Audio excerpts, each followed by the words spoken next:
Well, here's a Times Now mega global exclusive. Days after designated Khalistani terrorist Arsh Dalla was arrested in Canada on 10th of November, the Ministry of External Affairs has said that India will be following up on the request to extradite him back here.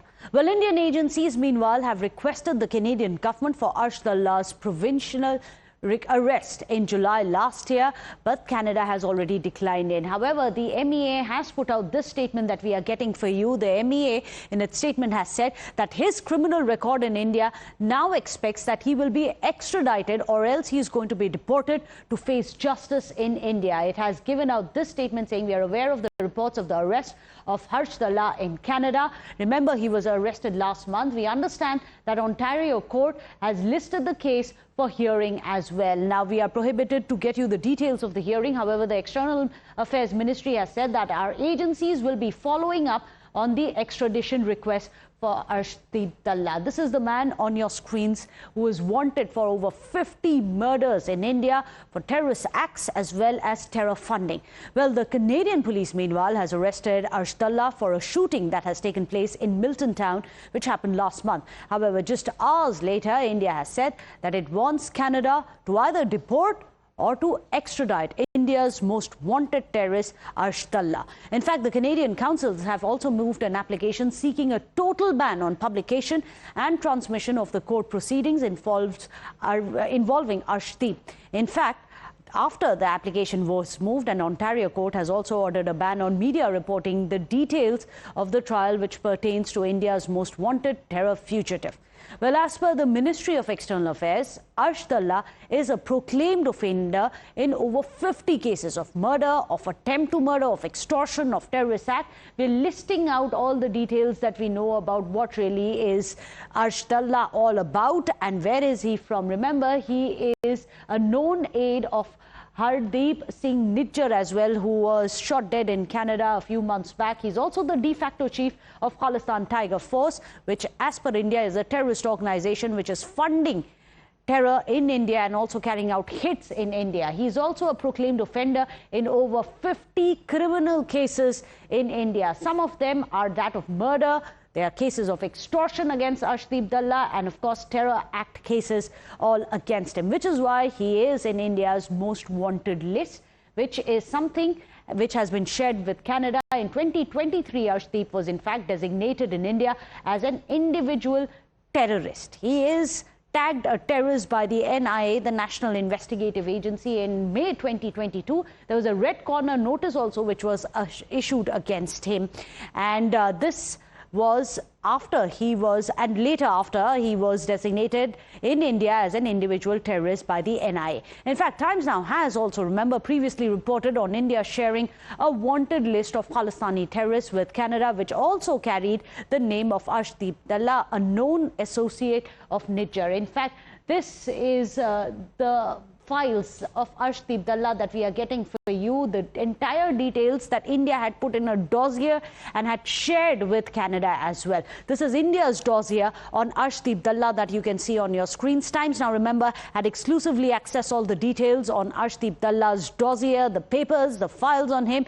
He has been involved in many cases of targeted killings in India, of extortion as well as terrorist activities.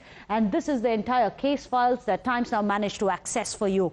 In fact, Dalla, remember, was also proscribed under the UAPA as a designated terrorist. His associates had shot down the Dera Sacha Sauda follower Manohar Lal as well. In fact, as per the investigating agencies in India, Dalla is also an expert in radicalizing and motivating youth for committing terror acts. So it's not just about terror funding, terror acts, ordering hits, but also radicalize the youth to get them to commit these terror acts. Well, he is also someone who uses his Facebook page for recruiting and instigating youth, and that is something which has been looked into and something that you have the investigative agencies looking into. In fact, a lookout circular has been issued against him by the Punjab police as well. So let me go across to our reporters. Tracking it very closely here for Times Now have been, we have Bhavtosh Singh, our senior editor, we have Priyank Tripathi, and of course, joining us today on our show is Sushant Sareen, a senior fellow with the ORF. Bhavtosh, I'm going to come to you first. We must explain the timeline to our viewers. how hard India has been trying to bring back Arshdeep Dalla and what the status is currently, even as we speak. Well, the first charge sheet against him, which was filed by the NIA, was in last September, in which he was named as an accused in a matter pertaining to gangsters and terrorists, in which he was named as an accused A1, where they in fact gave details of his home address in Punjab and also his location in Canada, whereas India already had in fact requested Canada to detain him and ultimately deport him from Canada in July last year. Remember, he is a designated terrorist. He was declared as a designated terrorist in last January, and since then India has been asking Canada to deport him and also to extradite him. It was only by chance that he got himself injured in an accidental firing case in Milton. Subsequently, he was arrested along with his associate, and then we all know how this trial has started. He was first denied bail on 28th of October, then the trial was shifted to 12th of October, and yesterday the court in fact said that there would not be any reporting as far as this incident is concerned. Having said that, he is one of the top most wanted terrorists in India. He has links with Hardeep Nijjar. He was in fact working on behalf of Hardeep Nijjar, has carried out targeted killing in Punjab. In Punjab, on 28th of October, Punjab police has arrested two of his associates for killing a Sikh activist, Gurdeep Hari Singh Now, and also another person who was serving a life imprisonment. He was gunned down in Gwalior. So there are several cases that have been registered against Arshdeep Gill, and these cases are not only registered by the state police, but he is one of the most wanted terrorists as far as NIA is concerned. Well, in fact, I'm going to come across to you, Priyank, because here on Times Now, we also managed to get, and it's on our screens as well, the dossier that India had prepared on Arshdeep Dalla. You must give us the details of what the dossier really contains, why he is wanted in India, and also, more importantly, since when has India been pursuing this with the Canadian government? It's been years, Meghna, because over the period of last few years, when the Indian agencies got to know about Arsh Dalla being in Canada, they were trying to get information from the authorities, but they were denying. Let's go to what is happening right now. We are talking about the last 48 hours where the interesting turn of event happened, where the Canadian authorities were denying the presence of Arshdeep Singh, alias Dalla, who is the designated terrorist in the Indian records. The fact of the matter is, when me and Bhavtosh, both of us, started asking Milton police regarding the detail of the individual who was arrested on 28th of October in the firing incident, the blame game continued, and they were not sharing the name of Arsh Dalla. Finally, we managed to get the access to the court, Ontario court, where the Milton police hearing was happening. Now, what has happened that soon after the Ministry of Home Affairs, External Affairs here in India released a statement and they demanded extradition of Arsh Dalla. The defense counsel was continuing and arguing the case, which was a normal hearing. Suddenly, the public prosecutor, you can say that he was in parallel to the special public prosecutor, what we have here, briefed the public prosecutor, the SPP briefed the public prosecutor that there have been some major development, important development, which has happened in the last few hours. And I want to tell it to the court that the court should come up with an order of Section 157 of Publication Act. Let me tell you to our viewers what is Publication Act 517 in the Canadian authorities. It is regarding ban of any kind of circulation of information to the media. So the fact of the matter is the Canadian authorities were so rattled after their lie was exposed, and when day before yesterday, Times Now, and I personally saw Arshdeep Singh Dalla present in the court through the video conferencing while he was in jail. The Canadian authorities had to react on that, and they came up to the court regarding no information should be shared regarding this particular individual whose trial is going. Okay, let's accept it that the Canadian authorities want to protect the identity of the accused.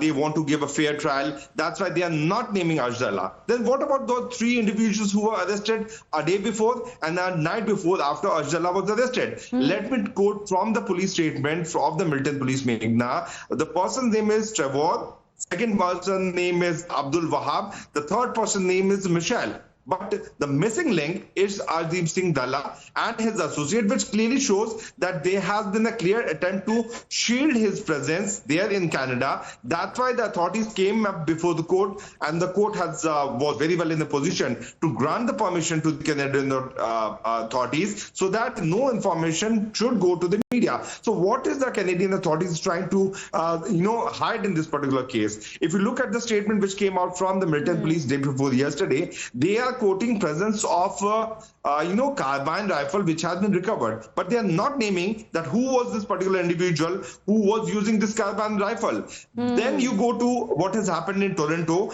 where 100 rounds were fired, 23 individuals were arrested, but the authorities are not naming that who these individuals are. So blatantly Canadian authorities shielding these Khalistani terrorists is quite clearly exposed, and we are talking with reference to the document, we are talking with reference to the court hearing, which I have personally, being an Indian journalist, has attended, where no Canadian journalist was present there.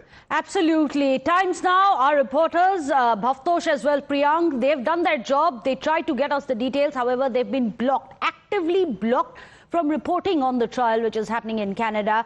But that is the legal aspects of it. Sushant Sareen, you must explain to us the political narrative, which is rather what is compelling Justin Trudeau to shield a wanted terrorist in India. Canada was a friendly country of India. We have extradition treaties with them. What is compelling Justin Trudeau to ensure that there is appeasement of Khalistani with an eye on his vote bank, and also what can India expect from him and for how long? I think your last question is answered. Can't expect anything this particular Canadian as exists. And I'm not very sure that even if the guy was to be replaced by somebody else, Canada, after elections next year or even earlier, whether we can expect anything good coming out of Canada for the foreseeable future. And not as long as these guys, terrorists, thugs and traffickers, are deeply embedded in the Canadian political system, in the Canadian justice system, and in the Canadian administrative. Now, normally, Meghna, what happens is that when a gag order of this nature is put in such a case, it is because very often the person who's being tried is an asset of the state. And I say this because already the government of India has been expressing apprehensions that many of these Khalistani terrorists are basically being used by Canadian agencies, the CSIS and some of their other so-called law enforcement agencies. Obviously, they promote lawlessness more than they promote the law. Absolutely. That these thugs are asset of the Canadian state. These are people who are, or terrorists who are used by the Canadian state to gain leverage inside India, to create trouble inside India for whatever purposes they might be wanting. There is no other earthly reason why a so-called quote-unquote rule of law country like Canada is seen to be defending, giving sanctuary to becoming a safe haven for these kind of criminals. Obviously, these guys are linked with either the state or the politics of the country. Absolutely. We also know that politically, these guys are very powerful in their link. You already have this guy Jagmeet Singh, who's hand in glove with all these thugs and terrorists and get most of his funding from these characters. Many of them drug traffickers, billionaire drug traffickers, who will, and who are funding the Canadian politics. And people like Jagmeet Singh are again in bed with fellows, and Jagmeet holds, in a sense, the balance of power in the Canadian Parliament, right? Trudeau's government would call tomorrow if Jagmeet Singh was actually to pull out support and go in for a no confidence motion. So I think Canada or the Canadian government will also give Jagmeet Singh his pound of flesh, and that is protecting and supporting these terrorists. So I think it's almost like a narco state where you have a government which is beholden to these kind of characters who are not very big in numbers, but are exercising, influence which is far in excess of their numbers. Partly because of their money, partly because of their thuggery, partly because of their criminal nexus, and that is what Canada has been reduced. This was a country which was at one point of time a beacon for many in the West world. Absolutely. Today, Absolutely. In fact, it's very interesting, Sushant Sareen, that you are talking about the contrast of what Canada used to be to what it has been reduced today. In fact, that is the next big breaking news that we are getting for our viewers. Now, watch the way that Khalistani supporters are being given a free run in Canada. They have now, it seems, gone completely overboard. This time around, this drama is directed not towards the Indian, but towards the Caucasians, towards the whites as well. This is literally getting out of hand. Watch this bizarre video which is coming in where you'll see, this has been shared by a Canadian journalist himself. In fact, this bizarre video will show how seemingly pro-Khalistani gathering is being held, and you can hear people making outlandish remarks, claiming that they, the Khalistanis, are the real Canadian and the whites should get out of Canada. Can you imagine this mindless, poisonous hate being directed not just towards Hindus, not just towards Indians, now even towards Europeans? Watch it to believe. Like, share, everybody.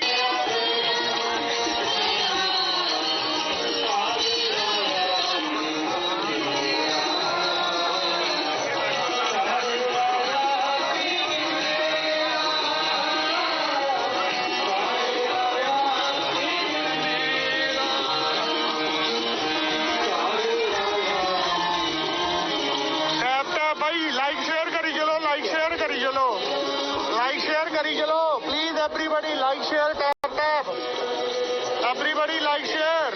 This is our country. We are owner of Canada. We are proud Canadian.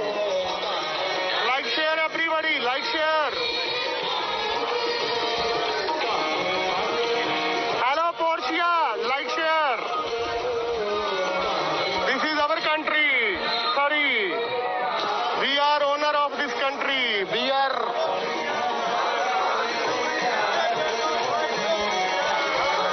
Khalistan. This is our country.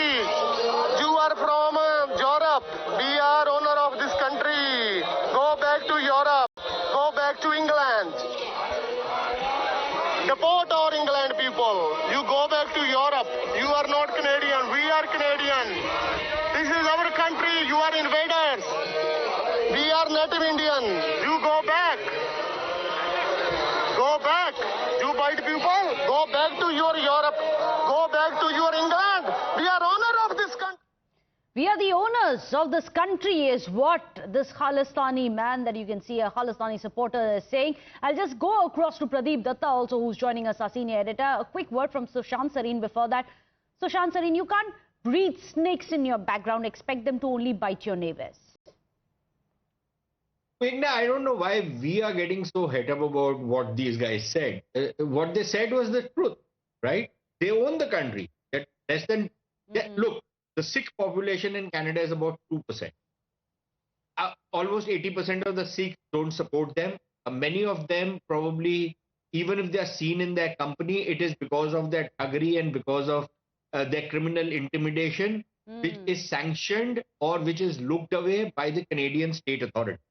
The cops don't, any honest, decent man has no choice if the state doesn't support him, and which is why their numbers get inflated, the Khalistani numbers. The Khalistani is about 15-20% among, and I'm being charitable, among the Sikh population, even in Canada. But this 15-20% actually is running the country. They call the shot. They can carry out their criminal network without any let or hindrance. Even if they get arrested, they get bail within a couple of days. Absolutely. If they get arrested on charges of heinous crimes, like the case of Arsh Dalla, you've seen that the court gives the gag order. Who will see these guys embedded in the political system? So yes, what this fellow in this video is saying is actually, he's saying the truth. They are the owners of the country. And that's what it's been reduced to. Let me quickly bring in Pradeep Datta, as Sushant Sareen was saying, that they have very little support amongst the Indian community, the Khalistani sympathizers, very little support within the Sikh community. And nonetheless, because of the money, the political backing that they have managed to get, this is the way they are being treated. The biggest problem in amongst all of this is there's no crackdown on them. You have the police assaulting. In the past, we've seen their victims. We have seen the police detaining Hindus and locking them up inside temples. And now this free run being given to Khalistani hate, which is breeding in their backyard. Nobody else but the Canadian administration and Canadian government is responsible for that, especially the Prime Minister Justin Trudeau, because if you're going to feed these Frankenstein monsters and they are one day going to swallow you, and you can see this is an indicator to that, how they are saying that you foreigner, you white people, this is our country, we own this Canada. And absolutely, Sushant Sareen, absolutely right, because they have not only infiltrated into the political system, they have also infiltrated into the law enforcement agencies. We saw that just a few days back, how one of the person who was in the border agency who was promoted to the superintendent. So if these people are going to take care of the border of the country, very well you can understand what will be the fate of this nation. And that's one of the reasons that they are emboldened and encouraged to an extent that they want even the people from England to go back to UK. They should not be there. People to go back to European countries because they say there is no space for the white. And we have seen it's a similar kind of a template with the Islamic jihadists also, because wherever you must have seen that Islamic jihadists are spreading their tentacle, whether it's United States of America, whether it's Britain, they always talk about imposing Shariat law. That is where many of the rallies we have seen, they are chanting the similar kind of a slogan. The similar template is being followed by these Khalistani extremist elements also. Right. And in the coming days, the space for the others... Well, unfortunately, we are running out of time, but this is going to be one of our top focus stories that we are going to be focusing on. Thank you so much, Bhavtosh, Priyank, for your investigative journalism. However, there has been a complete gag which has been put by the Canadian authorities, forcing us to not reveal the inside details of the hearing. Sushant Sareen, for your perspective, as well as Pradeep Datta.